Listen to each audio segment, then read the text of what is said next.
Unidad 11, bienes de uso. 11.1. Definición del rubro. Características. Tratamiento en los distintos modelos contables. A los bienes que se incluyen dentro del rubro bienes de uso también se los suele denominar activos operativos, teniendo en cuenta que ingresan y permanecen en el activo a efectos de posibilitar el desarrollo de las operaciones habituales de la organización. La RT9 los define como aquellos bienes tangibles destinados a ser utilizados en la actividad principal del ente y no a la venta habitual, incluyendo a los que están en construcción, tránsito o montaje y los anticipos a proveedores por cambio de estos bienes. También dispone que los bienes afectados a locación o arrendamiento se incluyen en inversiones, excepto en el caso de entes cuya actividad principal sea la mencionada. Características de los bienes de uso. Los bienes incluidos en este rubro tienen las siguientes características. Manifestación corpórea. Son tangibles. Su destino es el de ser usados. Serán empleados en forma continua o repetitiva en el desarrollo de la actividad principal del ente. No se transforman en otros bienes ni están destinados a la venta, excepto bajas y retiros. Tienen duración prolongada. La capacidad de uso o servicio que detentan no se agota ni consume con el primer uso que le asigna el ente. Son de naturaleza relativamente permanente, lo que implica que tienen una vida plurianual. Se incorporan al rubro aun cuando se encuentran en construcción o montaje. Se incluyen en el rubro los anticipos a proveedores para recibir bienes. Consumo. Este tipo de bienes no desaparece físicamente con el primer uso, pero la mayoría de ellos se deprecian a medida que transcurre el tiempo por desgaste, deterioro físico, obsolescencia, agotamiento. La depreciación permite afectar los resultados de distintos periodos con la porción del costo consumido de dichos bienes respetando el principio de lo devengado. Hay excepciones en la depreciación. Los terrenos no se deprecian, porque no se consumen. Los bienes en construcción no se amortizan, porque no están en condiciones de ser usados todavía. Los bienes en tránsito tampoco se amortizan, por idénticas razones. Los bienes listos para ser utilizados, son susceptibles de ser amortizados antes de ser usados, si existe una pérdida de valor demostrable. Tratamiento contable en los distintos modelos contables. Tradicional, costo histórico, menos depreciaciones. RXT negativo por valor límite. Tradicional con ajuste, costo histórico reexpresado. RXT negativo por valor límite. Partida no monetaria, no produce RECPAM. Tradicional de avanzada, costo histórico, menos depreciaciones. RXT negativo por valor límite. Tradicional de avanzada con ajuste, costo histórico reexpresado, menos depreciaciones. RXT negativo por valor límite.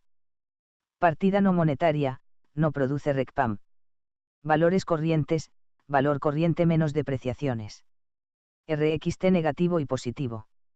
RT16, costo histórico reexpresado, menos depreciaciones. 11.2. Criterios de evaluación en los distintos momentos en la vida de una organización. 1 de febrero de 2011. Valuación contable inicial. 11.2.1.1. Adquiridos. Costos financieros. Valuación contable inicial. Hay dos temas vinculados al momento inicial. Momento del reconocimiento contable. Valor de incorporación de los bienes. Momento del reconocimiento contable. Los bienes de uso deben reconocerse en la contabilidad cuando cumplen las condiciones para ser considerados parte del activo y puede asignárseles un valor o un costo. Básicamente para su incorporación se tendrá en cuenta su capacidad para generar ingresos. Los beneficios que genera el bien están controlados por la empresa. El valor de uso se traducirá en un flujo de fondos. El bien debe pertenecer al ente. Con la excepción de la normativa en cuanto al leasing financiero. El reconocimiento contable de los bienes de uso procede con la transferencia de la propiedad. La tradición tiene características diferentes según se trate de bienes muebles o inmuebles. Valor de incorporación de los bienes. Fowler Newton considera que el valor de incorporación debería ser el valor corriente del mismo. No obstante, las alternativas conocidas y utilizadas para el momento de la incorporación son valor de costo, de adquisición o producción. Valores corrientes. El criterio mayoritariamente utilizado en doctrina y normativa para la incorporación de los bienes tangibles destinado a uso y similares es el de costo de incorporación incluyendo todos los gastos necesarios. El valor corriente se utiliza en casos excepcionales cuando se desconoce el valor de costo y existe imposibilidad de conocerlos. Valuación inicial de los bienes de uso adquiridos por el ente. En general, el costo de estos bienes adquiridos está determinado por la sumatoria de los sacrificios económicos que demanda su compra o producción y hasta que estén en condiciones de ser usados. La fecha en la cual el bien está en condiciones de comenzar a prestar servicios marca el momento en que termina la acumulación de sus costos. Se consideran integrantes del costo del bien adquirido. El precio de compra de contado. Costos de fletes y seguros. Carga y descarga. Montaje e instalación. Gastos de prueba y puesta en punto, netos de recuperos. Impuesto y derechos aduaneros no susceptibles de recupero. Anticipos registrales necesarios para la transferencia de la propiedad, que es el hecho sustancial para su incorporación. Costos financieros. Doctrinariamente, corresponde realizar la depuración de los componentes financieros implícitos contenidos en operaciones financiadas, siempre y en el momento inicial por varias razones. Para dar ingreso al bien de uso por el sacrificio económico que demanda su adquisición, sin tener en cuenta su forma de pago. Para efectuar el consumo parcializado del valor de incorporación del bien a través de la depreciación. Imputar a los resultados de cada periodo la porción de costos financieros devengados por la adquisición financiada del bien. La única razón por la cual se aceptaría la no depuración de los componentes financieros implícitos en una operación de compra de un bien de uso estaría dada por la falta de significatividad del mismo, que no justificaría el esfuerzo de su realización. 11.2.1.2. Producidos. Costeo completo. Activación de costos de financiación en procesos de producción prolongada. Valuación inicial de los bienes producidos. Se aplica el criterio de costeo por absorción, que comprende los insumos incorporados al proceso productivo, el costo de la mano de obra empleada, los gastos directos y la proporción de los costos indirectos de producción que le corresponde. Estas sumas se acumulan como obras en curso, obras en construcción, o similares que indiquen que se encuentran en proceso. Son cuentas transitorias de activos, las cuales una vez finalizada la obra o el bien, cancelan sus importes reconociendo y dando ingreso al activo definitivo. Varios aspectos en particular deben considerarse en la evaluación de los bienes producidos. Se tendrá en cuenta. Costeo por absorción, también llamado costeo completo. Se debe analizar. Necesariedad del gasto. No considerar en la activación la improductividad ni la ociosidad. Costo de materiales e insumos para su producción, costo de elementos tangibles. Costos de conversión, tanto fijos como variables, costo de los servicios. Costos financieros que puedan asignárseles. Depuración de componentes financieros implícitos. Momento u oportunidad. Duración del periodo de producción del bien. Será determinante para la activación de los costos financieros en los procesos de producción prolongados, optando por la activación del costo financiero del total de la inversión o solo por el uso del capital ajeno, hasta que el bien esté terminado imputando solo el interés real, con el límite del valor recuperable. Tratamiento a asignar a las subvenciones gubernamentales, para la compra y producción de bienes de capital. La activación de los costos financieros implícitos o explícitos en los bienes producidos. El análisis a efectuar sobre las posibilidades de activación del costo financiero son: bienes con periodo de fabricación/producción no prolongada, el costo de la financiación ajena se imputa como gastos del periodo conforme su devengamiento por el transcurso del tiempo y mientras ello no ocurra, se los incluye como cuentas regularizadoras del pasivo, si dicho pasivo fue asumido. Bienes con periodo de producción prolongada, las alternativas son: la no activación, se imputan como costos financieros del periodo en que procede su devengamiento. Activar los costos financieros. Costo financiero total. Costo financiero por el uso del capital ajeno únicamente. En teoría contable normativa la situación fue cambiando, procediéndose en el último periodo un cambio de criterio. No se permite la activación de los costos financieros por el uso del capital propio. No considera recomendable la activación del costo financiero por el uso del capital ajeno, no obstante no hay prohibición. Se indican pautas más estrictas para proceder a su activación. 11.2.1.3. Situaciones especiales, instalación, puesta en marcha, capacitación. Forman parte del costo, lo invertido en la instalación de los bienes, en la cimentación, en la construcción de plataformas, el montaje, en la puesta a punto, en ensayos de puesta en marcha, entrenamiento de personal, en su caso. Es decir, todo aquello que sea necesario para que el bien pueda ser utilizado. 2 de febrero de 2011. Valuación periódica de los bienes. Distintos criterios. Modelo de revaluación. Valor límite. Los criterios de evaluación al cierre del ejercicio dependerán básicamente del modelo contable elegido. En caso de optar por valuar los bienes a su costo original reexpresado en moneda constante o costo original reexpresado por índice específico, no será obligatorio activar los costos financieros que no provengan de la financiación con capital de terceros. En caso de hacerlo, la contrapartida de dicha activación será una reserva especial del patrimonio neto. Los aspectos contables vinculados al momento de cierre, versarán sobre la existencia y evaluación de cierre.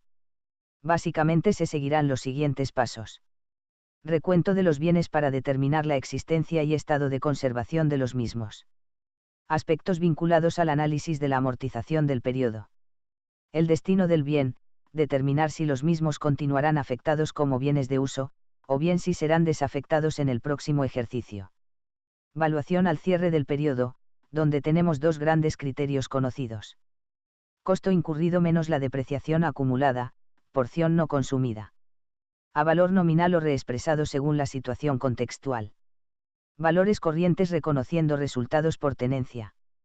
Estos resultados por tenencia deberían ir directamente al estado de resultados si el criterio de capital a mantener es el financiero. Si el capital a mantener es el capital físico, deberían exponerse en el patrimonio neto. Criterios basados en valores de costo.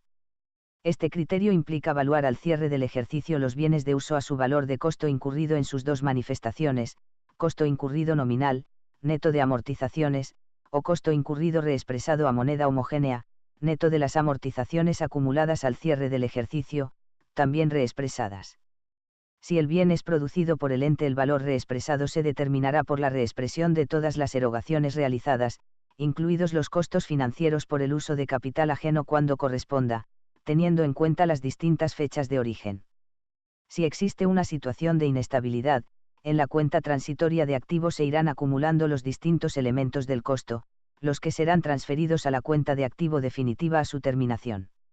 Al cierre del ejercicio se deberá ajustar el valor del bien teniendo que hacer desagregación del importe activado por los distintos conceptos, a su vez agrupados los mismos en periodos mensuales, a efectos de determinar la fecha de origen de cada concepto, y el coeficiente a utilizar. Si hubieran ajustes parciales de cualquier naturaleza, deberán no ser tenidos en cuenta. Criterios basados en valores corrientes. Los bienes de uso conceptualmente podrían ser valuados a sus valores corrientes vigentes a la fecha de cierre o cuando se practica la medición de resultar posible su determinación. Esta valuación siempre tendrá el límite del valor recuperable, el que conceptualmente para este tipo de bienes estará representado por el VUE, ya que el destino de los bienes de uso es la utilización por el ente. Estos valores corrientes pueden establecerse de diversas maneras, pero en todos los casos deberían basarse en valores de entrada al patrimonio, ya que de lo contrario se anticiparía el cómputo de resultados, no corresponde VNR. Aplicarse procedimientos susceptibles de verificación por parte de terceros independientes, favorece la cualidad de verificabilidad, que fortalece la objetividad, la torna confiable. La medición al cierre de ejercicio es una medición primaria, y en teoría normativa se está utilizando el costo incurrido, neto de amortizaciones, a valores nominales o constantes, según la situación del contexto. Newton es partidario del costo de reposición determinado en función de la capacidad de servicios que detentan los bienes, por considerarlo representativo de la realidad económica, y solo si existe imposibilidad de obtener esos datos, utilizar costos históricos. Otros doctrinarios consideran que en función del destino probable de este tipo de bienes debe utilizarse costo incurrido. Las distintas alternativas de valores corrientes para los bienes de uso que podemos encontrar son: costo de reposición directo aplicable a algunos tipos de bienes. Puede ser utilizando costo de reposición en el mercado del bien usado. Costo de reposición del bien en el mercado nuevo, al cual se le deducirá la depreciación por el tiempo de vida útil ya transcurrida. Costo original reexpresado por índices específicos publicados por un organismo oficial, INDEC. Debe efectuarse la deducción de la amortización acumulada. Valuaciones técnicas efectuadas por peritos, las cuales tendrán en cuenta la capacidad de uso del bien. Cualquiera sea el criterio, siempre se tendrá en cuenta el límite del valor recuperable que evita las sobrevaluaciones. Valor recuperable de los bienes de uso en teoría normativa. El valor recuperable, dado su destino económico previsible, es el VUE, que surge de considerar los ingresos futuros estimados que provocará su empleo. Los costos adicionales necesarios para obtener tales ingresos. Las normas contables admiten el empleo del mayor importe entre el VUE y el VNR, lo que corresponde al criterio de empleo alternativo más rentable por oposición al destino económico más probable. 11.2.2.1. Depreciaciones. 11.2.2.1.1. Concepto. Cómputo, momento de inicio. Situaciones especiales. La depreciación es la disminución del valor o precio de un bien en un momento determinado con relación al que tenía antes. También puede surgir comparándolo con otro bien de su misma clase. La depreciación de los bienes de uso y similares, representa un proceso de asignación de costos. No es un proceso de evaluación de bienes. Durante su vida, los bienes de uso se deprecian a medida que transcurre el tiempo, lo que genera una disminución de su utilidad o capacidad de generación de ingresos. Las causas o razones pueden ser: razones físicas. El desgaste producido por su utilización normal. Contempla el comportamiento del bien frente a las acciones mecánicas o químicas, como ser el razonamiento, la fatiga y la erosión o la corrosión, lo cual puede ser modificado o atenuado por un buen mantenimiento o la realización de mejoras. El deterioro físico causado por terremotos, incendios y otros siniestros. El agotamiento de su contenido, en el caso de los bienes sometidos a actividades extractivas. Razones funcionales. Su obsolescencia económica. Se las suele denominar razones de índole comercial, y están motivadas por la extinción o disminución de la demanda del producto o profundos cambios en las características del mismo. Su obsolescencia técnica. Esta causa tiene como origen razones de orden tecnológico, originadas en el reemplazo de los procesos de producción por otros más económicos. Causas accidentales, como ser cambios en política impositiva, política económica, etc. Cómputo, momento de inicio. El valor de rezago al terminar la vida útil de los bienes de uso, debe ser determinado al inicio, por cuanto esa es la porción del bien no sujeta a depreciación. Su determinación implicará aspectos técnicos, referidos a su estimación, y aspectos financieros que tocan la obtención del valor actual de ese valor de rezago. El valor de rezago de un bien surgirá de los ingresos probables por venta menos los costos necesarios para la venta y desafectación del bien. En la tarea de determinación de criterios de amortización y vida útil de los bienes de uso, en el momento inicial, se debe tener en cuenta: naturaleza del bien a amortizar. Fecha de inicio de la utilización, que puede ser diferente a la fecha de incorporación del mismo al patrimonio. Capacidad de servicio del bien, el cual puede variar en función de tipo de explotación, planes de mantenimiento, intensidad del uso, obsolescencia, etc. Posibilidad de desgaste parcial del bien. Determinación del valor amortizable, donde se debe tener en cuenta la vida útil estimada y el valor de recupero al término de la vida útil. Determinación de la vida útil estimada, donde se tendrá en cuenta básicamente todo lo anterior. En el momento de cierre de ejercicio, si la amortización se devenga mensualmente, como parte de las tareas de cierre se encuentran las de control y ajuste a ese momento. En general habría que tener en cuenta lo siguiente: computar las amortizaciones acumuladas hasta el cierre del periodo, calculadas sobre el valor contable del bien. Para el cálculo de las amortizaciones tener en cuenta el valor de recupero o rezago, la capacidad de servicio prestada durante el ejercicio que se amortiza. Analizar la capacidad de servicio ya utilizada o consumida, como elemento de control para determinar o no la necesidad de efectuar recálculo de la vida útil o del valor amortizado. Los deterioros que sufrió durante el ejercicio, los cuales darían origen a amortizaciones extraordinarias. La depreciación deberá comenzar a partir del momento en que se manifestó una pérdida de valor, aun cuando el bien no haya sido puesto en uso. Determinar la existencia o inexistencia de desgaste parcial. Mostrar los efectos que se produzcan por cambio de la base de evaluación. Cambio de la vida útil. Cambio de métodos de amortización. Valor recuperable para su comparación. 11.2.2.1.2. Métodos de cálculo. Aspectos a considerar. Los cambios de valores en los bienes de uso se deben en parte a sus depreciaciones y en parte a los cambios de sus precios. Para proceder al cálculo de la depreciación es necesario determinar previamente el valor a depreciar. El valor sujeto a depreciación es básicamente el costo de adquisición. No se debe ignorar, sin embargo, el valor que el bien pueda tener para la empresa, al dejar de ser útil en su actividad, es decir, el posible valor de recupero. En consecuencia, el valor a depreciar surge de la siguiente operación: costo de adquisición del bien menos valor de recupero estimado al finalizar su uso, lo que nos da como resultado, el valor a depreciar. Valor de recupero. Este valor recuperable surgirá de la diferencia entre el precio de venta estimado y todas las erogaciones necesarias para retirar el bien de servicio. Vida útil. Se define como vida útil la duración que se le asigna a un bien como elemento de provecho para la empresa. La base utilizada para la estimación de la vida útil son tiempo, años, y capacidad de producción, producción total. La elección de la base dependerá de la característica del bien y del uso que se le dará. Una vez determinado el valor sujeto a depreciación y establecida la base para la determinación de la vida útil, resta elegir el método para distribuir ese valor, en los periodos contables que abarcará la vida estimada. La clasificación de algunos de los métodos conocidos, acorde con las bases de determinación de la vida útiles. Según los años. Línea recta.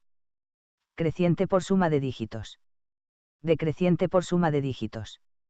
Según la producción total. Unidades de producción. Horas de trabajo. Hay que tener en cuenta, que no existe método alguno para calcular la depreciación que resulte adecuada a todas las situaciones y a todo tipo de bienes. El método que provoque buenos resultados en una situación determinada puede no resultar aplicable en otros casos. Habrá entonces que caracterizar cada situación y así estar en condiciones de señalar el método más adecuado. 11.2.2.1.3. Depreciación extraordinaria, causales. Expresión contable de la desvalorización imprevista total o parcial del bien.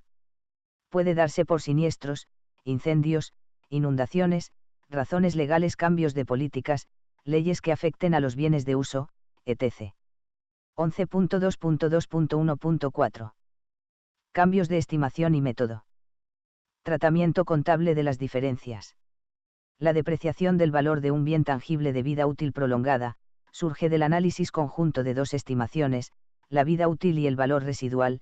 Del análisis de ambos surge el saldo amortizable, que es el importe a consumir a lo largo de la vida útil. Ambos conceptos debieran ser revisados periódicamente, ya que las estimaciones al ser iniciales pueden variar por diversos factores. Cambios de estimación de la vida útil. La estimación de la capacidad de uso de un bien, capacidad de producir ingresos en forma indirecta, debería controlarse en forma periódica, pudiendo surgir la necesidad de su readecuación. La revisión que se debiera realizar al cierre de cada ejercicio, puede arrojar. La vida útil restante real es coincidente con la realidad económica. La vida útil restante real es menor que la vida útil contable. La vida útil restante determinada es mayor que la vida útil contable. En los dos últimos casos hay que adecuarla. Dicho cambio conlleva a dos problemas. Determinar si el efecto será retroactivo o futuro, lo que surgirá del análisis de cada caso y de la determinación del factor de origen. Contabilizarlo. En relación con la primera cuestión hay dos alternativas. Modificar únicamente las cuotas de depreciación para el futuro, partiendo del valor residual amortizable al momento, la vida útil restante y los demás elementos que se tienen en cuenta para calcular depreciaciones.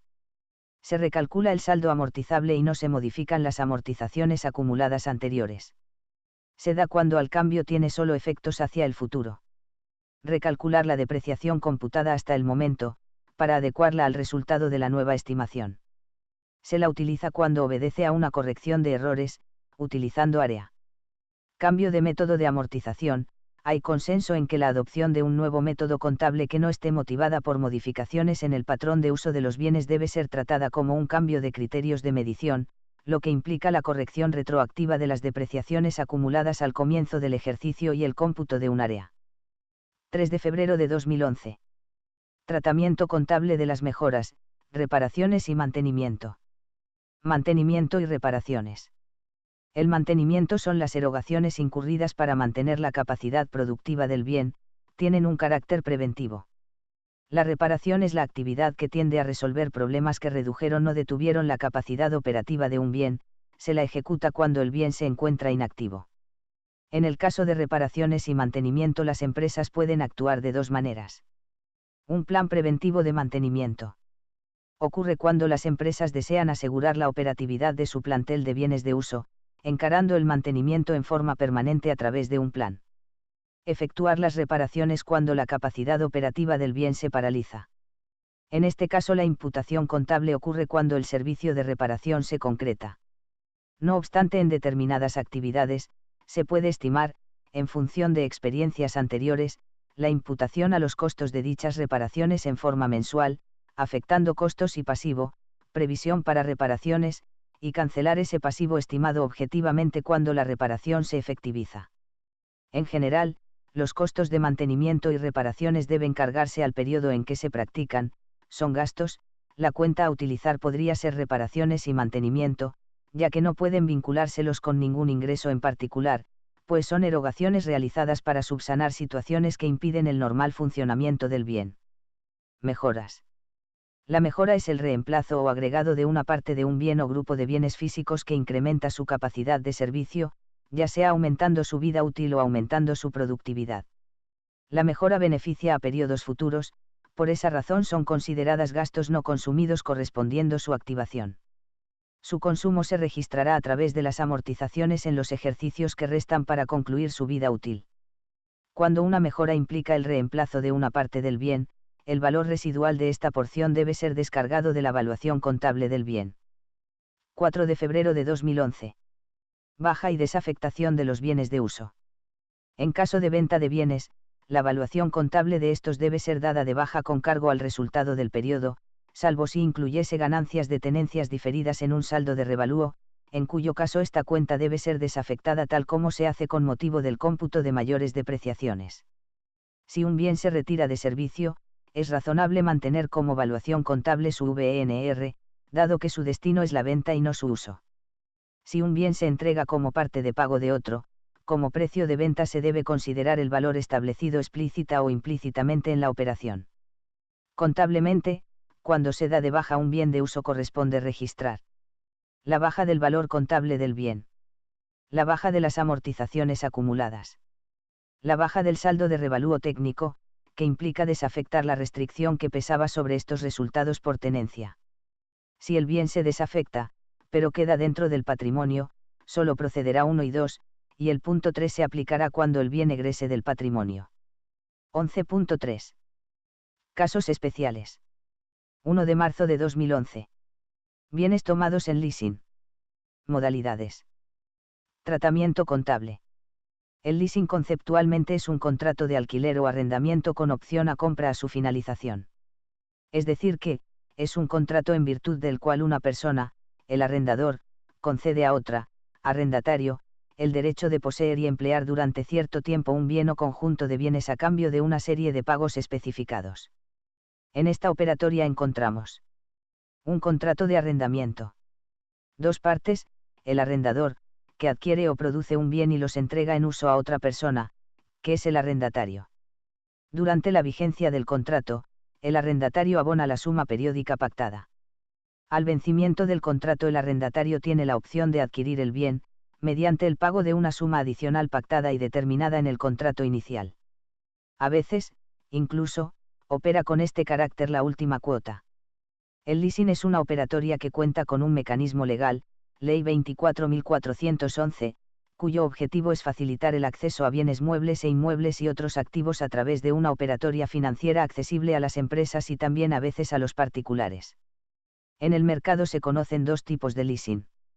Leasing financiero, es similar a la financiación tradicional, el monto de las cuotas es fijada en función del valor de mercado del bien y el valor de la opción al final es generalmente un importe mínimo, simbólico. Con frecuencia el plazo del contrato tiene una duración similar a la vida útil del bien en leasing. Leasing operativo, se caracteriza porque las cuotas mensuales son más reducidas, y el valor de la opción al finalizar el contrato es similar al valor de plaza del bien a ese momento. El plazo del contrato suele ser más breve e inferior a la vida útil habitual del bien. Las ventajas para el locatario o presunto adquiriente son: no es necesario adquirir el bien, y con ello no se produce la inmovilización de la totalidad de los fondos. El análisis que efectúan las entidades financieras a las pymes para determinar su calidad como sujeto crediticio, riesgo crediticio, suele ser más flexible para el otorgamiento de un leasing financiero, porque se considera más seguro. Logra la financiación del valor total del bien y no solo una parte. Con frecuencia la financiación la brinda el mismo proveedor del bien y no una entidad financiera. Posibilitan a las empresas pequeñas el acceso a equipos tecnológicamente más avanzados. Las empresas no utilizan o consumen la capacidad crediticia otorgada por los bancos en la adquisición de bienes, reservando el crédito bancario para conseguir capital operativo u otro destino. Existen ventajas impositivas. Requisitos a cumplir. Inscripción del contrato en el registro que corresponda de acuerdo al tipo de bien.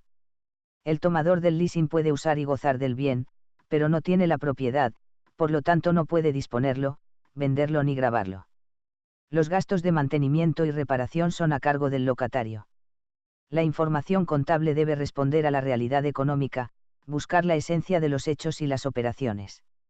En el leasing se busca reconocer, de acuerdo a la realidad económica de cada situación en particular, si corresponde tratarla como una compra financiada, un contrato de alquiler.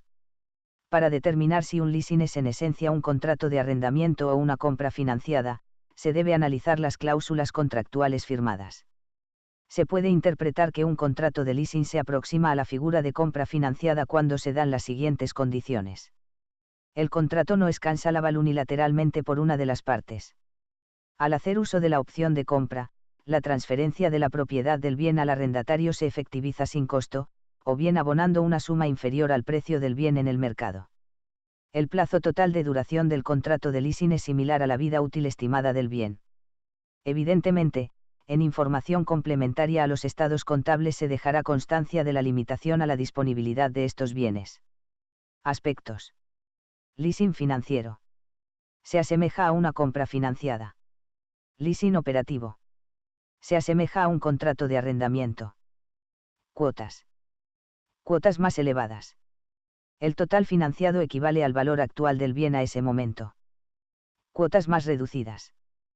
Plazos prolongados, casi similares o coincidentes con la vida útil del bien. Generalmente, más reducidos. No representativos de la vida útil total del bien. Opción a compra. Por un valor mínimo, simbólico. A veces procede con el pago de la última cuota. Unilateral. Por un valor equivalente al valor actual del bien al momento de efectuar la opción. Tratamiento contable. Compra financiada. Contrato de alquiler. Efectos contables. Ingreso del bien al activo, en una cuenta específica que indique tal circunstancia, y aparición de un pasivo que se va cancelando con los pagos sucesivos. El bien se amortizará y ese será el impacto en los resultados.